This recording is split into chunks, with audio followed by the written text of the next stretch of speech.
इमाम हुसैन के ऊपर ये कहा है, उसकी एक वजह यही है कि वहां कोई लोभ नहीं था, कोई लालच नहीं था। और जब लालच नहीं होता ना, या आप सुनिए कान खोल के, जब लालच नहीं होता तो डर नहीं होता। मैंने बड़ा होना कह दिया, अरे जिन रिश्तेदारों तक पहुंच जाए वो रिश्तेदार समझ ले, जिन रिश्तेदारों तक तक ना पहुंचे वो रिश्तेदारों को समझा दे। जब तक लालच नहीं होगा तब तक खौफ पास नहीं आएगा, और जब खौफ पास नहीं होगा फिर हुसैन की राह में बोलने के लिए जहां है तो वो डरने वाला नहीं है। इसलिए कि न उसे जिंदगी का लालच है, न खानदान का लालच है, न इमाम बाड़े का लालच है, न औरों का लालच है, न दौलत का लालच है, न पुरस्कार का लालच है। उसको इमाम हुसैन की रज़ा शामिल है, यही लगा है, यही लगा है कि इधर शाम की दौलत है, उधर बनाने की समय सम्मान की जबान है, जबान काट सकता है, इरादे नहीं काट सकता।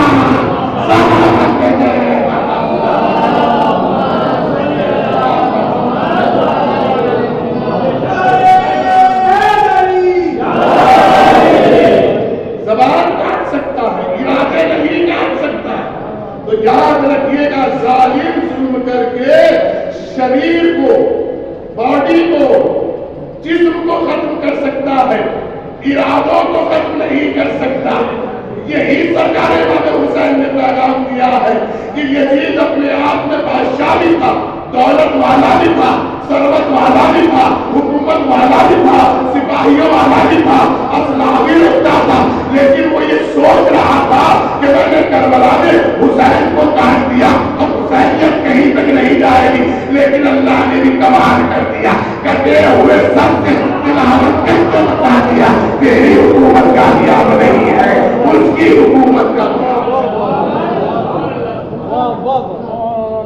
इन मजलिसों में एक छोटा सा पैगाम दिए, अगर बुरा ना लगे, बुरा लगे तो अच्छा है, अगर अपनी बुरा लगेगा तो फिर कब बुरा लगेगा। इन मजलिसों में मुझे वही सुभान अल्लाह कहे ऐसी बातों पर कि जो खुद अमल करते हैं। हाँ, मुझे रियाकारी की सुभान अल्लाह नहीं चाहिए। इन 10 दिनों में हमें अपने नफ्स को पाक करना है। इन 10 दिनों में हमें अपने नफ्स को उन तमाम चीजों से बचाना है जिनमें हम लिप्त हो चुके हैं, खिल चुके हैं, जैसे अना, जैसे गुस्सा, जैसे लाठियां, जैसे बिलावती की गुफ्तगू, जैसे गीबतें, इनसे बचना। अगर हम इनसे बच गए तो हम करबला की फर्श अज़ा में बैठने वाले कामयाब हैं। और अगर नहीं बच सके, बहुत सारे 303 जो आदमी हुसैन की बोलने का सफायर हिंदी में पहनते ना, गीत सफायर बोलते हैं। यही सुनिएगा, हमारा मौजूद है विलायत अली अज़ाए हुसैन। मैं आपको हमारे बरादरान में तशरीफ ला रहे हैं, आप लोगों ने इत्तला की है, मेरे पास भी कुछ इंफॉर्मेशन है कि वो आ रहे हैं। हमारे बरादरान भी आ रहे हैं, हमारे अहले बरादरान भी आ रहे हैं। हम चाहते हैं पास बैठो, दूर करो, दूर रह के फिर तनाव रहता है, पास में होना चाहिए, शिफा होना चाहिए। हदीस है, पैगंबर ने इरशाद फरमाया है, इख्तिलाफ उम्मत रहमत, उम्मत का इख्तिलाफ रहमत है। अरे मैंने बड़ी हदीस सुनाई आपको, खुद नबी ने इरशाद फरमाया और हदीस भी सही है। या और बात है कि साहब उसे सही तरह न समझा सके और ये सामाइन उसे सही तरह न समझ सके। इख्तिलाफ उम्मत रहमा, उम्मत का इख्तिलाफ रहमत है। कहाँ में रहमत है? फिक़ह में रहमत है। यानी जब हमारा इख्तिलाफ इल्मी मामलात में होगा तो हम अपने इल्म को साबित करने के लिए और ज्यादा इल्म हासिल करेंगे। आप में होगा तो आप और ज्यादा याद करके आओगे। तो जब ये इख्तिलाफ अपनी मंजिल तमाम करेगा तो फिर दोनों एक दूसरे के लिए रहमत बन जाएंगे। लेकिन ये कब होगा? जब हम बैठेंगे, जब हम बातें करेंगे, जब हम एक दूसरे से गिले शिकवे रखेंगे। इन्हें बहुत सारे ساری باتیں ایسی ہیں کہ جو ہے نہیں اور بنا دی گئی، بہت ساری چیزیں ایسی ہیں عزاداری میں جو نہیں ہے اور بنا دی گئی، بہت ساری چیزیں ایسی ہیں جو کسی بھی فرقے میں نہیں پائی جاتی لیکن بند کمروں میں بیٹھ کے سمجھا دیا گیا کہ ایسا ہو رہا ہے، مان لیا۔ وقت کی جگہ میں آپ کی خدمت میں عرض کرتا ہوں، یہ محرم کا چاند ہمارے لیے ایک بہترین معلم کی حیثیت رکھتا ہے۔ جیسے چانسلر ہوتا ہے یونیورسٹی میں، اس طرح کے ہم لوگوں کے لیے آل پیپلز، آل جنریشنز، تمام مذاہب کے لیے جہاں جہاں بھی انسانیت ہے ان سب کے لیے چاند ایک پیغام ہے۔ تو لہٰذا ایک فطرہ میں آپ کی خدمت میں عرض کروں تاکہ بات تمام ہو جائے، اور کل سے میں آپ کی خدمت میں مسلسل میں بلکہ گزارش کروں گا اپنے موسر صاحب سے، کیونکہ وہ ذمہ داری نبھا رہے ہیں الحمدللہ، یہاں کل ایک میز کا بھی اتفاق کیجیے، پیچھے کچھ کتابیں ہوں گی، قرآن ہوگا، تو ادھر ادھر رکھنے سے بہتر ہے کہ یاد رکھے گا۔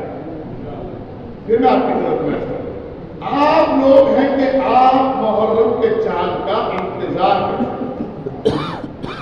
کیا کرتے ہیں؟ انتظار کرتے ہیں، ٹھیک، لیکن ایک سوال کروں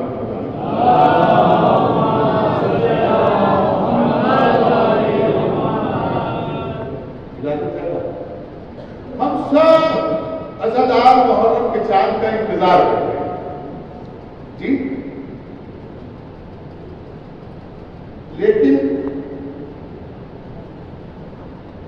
مدینے کے لوگ انتظار نہیں کرتے،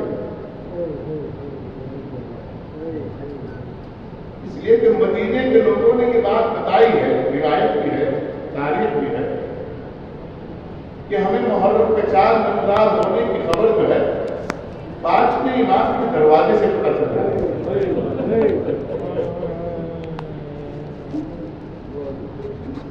کیونکہ 5ویں امام ادھر چاند نمودار ہوتا تھا، ادھر سر سے امامہ اتار دیتے تھے، اور ساری اتنی بلند ہوا کرتی تھی کہ مدینے کے لوگوں کو معلوم ہو جاتا تھا کہ محرم کا چاند نمودار ہو گیا ہے۔ دیکھیے گا جب آپ کے آنسو نکلے، جب آپ جناب زہرا کے اجڑے ہوئے گھر کا پرسہ میں، جب آپ سرکار حسین کو پرسہ میں، تو ان آنسوؤں میں دعا کیجیے گا ان جوانوں کے لیے کہ جو جوان بیرون وطن ہے، بیرون شہر میں، بیرون ملک میں، دنیا میں چاہے جہاں محبت کر لیں ہم، لیکن ہر ایک کو وطن یاد آتا ہے۔ سنیں گے آپ امام حسین کا کرم سنا رہا ہوں، مسائل بھی سنا رہا ہوں، اور غریب حسین کا کرم بھی سنا رہا ہوں۔ آپ کو سرکار امام حسین نے جاتے جاتے بھی وہ دیا جو خود امام حسین کے پاس نہیں، جو نہیں تھا وہ امام حسین نے آپ کو دیا۔ کیا نہیں تھا؟ قبلہ کیسی باتیں کر رہے ہیں، وہ تو امام تھے، آپ وہی تو بتا رہا ہوں۔ امام نے آپ کو جاتے جاتے وہ دیا جو خود امام کے پاس نہیں تھا۔ معلوم نے کیا دیا؟ وطن دیا۔ جو بھی غریب الوطن ہوتا ہے نا، وہ محرم میں وطن آتا ہے۔ کس کی وجہ سے آتا ہے؟ حسین کے غم کی وجہ سے آتا ہے۔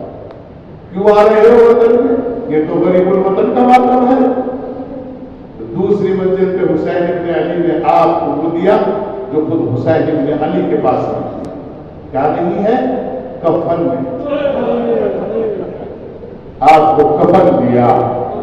ہر ایک عزادار کی تمنا ہوتی ہے مرنے سے پہلے، اور جو صاحبان محب وطن ہے، باقاعدہ میں نمازوں میں یہ دعا کرتا ہوں جب مجھے وقت ملتا ہے تو میں یہ کہتا ہوں، اللہ مجھے وطن کی موت دینا،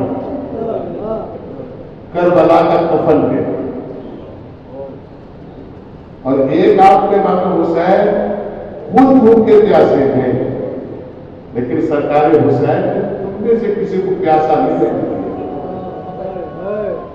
اور آپ لوگوں نے اپنی سبیلوں پہ لکھا، یہ سبت پیغمبر کی شہادت کا اثر ہے भूखे तो बहुत मिलते हैं, प्यासा नहीं मिलता। बस एक फिक्रा मसाया, मैंने गाने में किसी मजलिस में कहा, मुझे याद नहीं, शायद कल की मजलिस में कहा या परसों की मजलिस में कहा, किसी उससे पहले वाली मजलिस में कहा होगा, लेकिन फिर कहता चलता।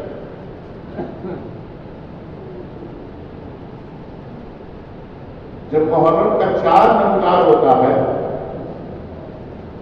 बस इसी पे आपको फैसला करना है और यही मसाइल तमाम करने हैं। ये आप लोगों ने तमाम ज़ाकिरीन से सुना है, तमाम उलमा से सुना है, तमाम किताबों ने लिखा है कि जब मुहर्रम का 4 नमदार होता है, आप फर्शे अदा बिछाते तो कोई आए न आए, हुसैन की मां। सुनेंगे आप कैसे आती है? बस वो सुनाना चाहता हूं कैसे आती है।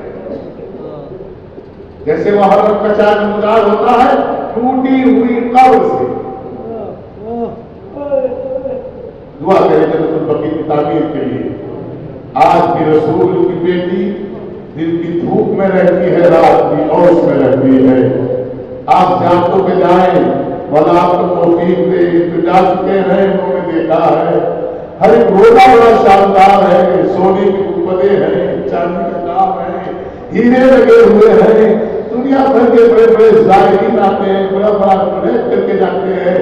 लेकिन जब आप जन्नतुल बकी जाएंगे, हुसैन के जैसा रोजा नहीं है, अली के जैसा रोजा नहीं है, बल्कि गरीब माँ है। टूटी हुई कब्र से टूटी हुई पसलियों में हाथ रखती है। और अज़ाबा सहारा में मालूम है कहाँ आती है? जन्नतुल बकी में सोने वाली सबसे पहले शाम आती है। और जब शाम आती है ना, ज़ैनब के सराहने बैठ के कहती है, बेटा मुहर्रम का 4 नमदार हो गया। ईमानदारी से बताइएगा, अजय मुहर्रम का 4 का जनाब ज़ैनब के सामने होता है तो क्या कैफियत होती होगी शहजादी ज़ैनब की? करबला में उजड़ा हुआ करबला भी याद आता है, जिंदान शाम भी याद आता है, बाजार भी याद आता है, दरबार भी याद आता है। और फिर ये सैयद सज्जाद को लेती है, और सैयद सज्जाद को लेने के बाद ये जिंदान में सोने वाली 4 साल सकीना की कब्र पे जाती है। और मालूम है क्या कहती है? बेटा सकीना, मुहर्रम का 4 नमदार हो गया। और जब ये 4 तैयार हो गए तो पर्चे अदा पे आ गए हैं। और जब पर्चे अदा पे झूठा सुनिएगा, हम लोग गुरूर गाते, तकब्बुर गाते, बनावट गाते, दादागिरी गाते, कपड़े दिखाने आते। सुनो तुम्हारा चौथा इमाम कैसे आता है? रिवायत का फिक्रा है कि चौथे इमाम वहां पर जाते हैं जहां दादार जूते उतार के आते हैं, जहां दादार जूते उतार के आते। मेरा इमाम बैठ जाता है और जब क्या हुसैन के गिरोते हो तो 4 साल सकीना फूफी अम्मा से कहती है, फूफी अम्मा ये कौन है जो मेरे पापा का नाम लेके रो रहे हैं? एक मर्तबा जवाब मिलता है कि मेरे पापा की अजादार हो रहे हैं। फूफी अम्मा काश इतने अजादार करबला में होते तो सब जुल्म होते, 2 जुल्म न होते, न मेरे तमाचे लगाए जाते, न मेरे भैया अकल को प्यासा विदा किया जाता। इसलिए सुना रहा हूँ आपको चादरा, इसलिए सुना रहा हूँ कि रिवायत का एक फिक्रा है, एक फिक्रा रिवायत के लिए मैंने पढ़ा है। कहते हैं कि एक मोमिना का अमल ये था कि जब 4 रात नमदार होती थी तो वो मौला अब्बास की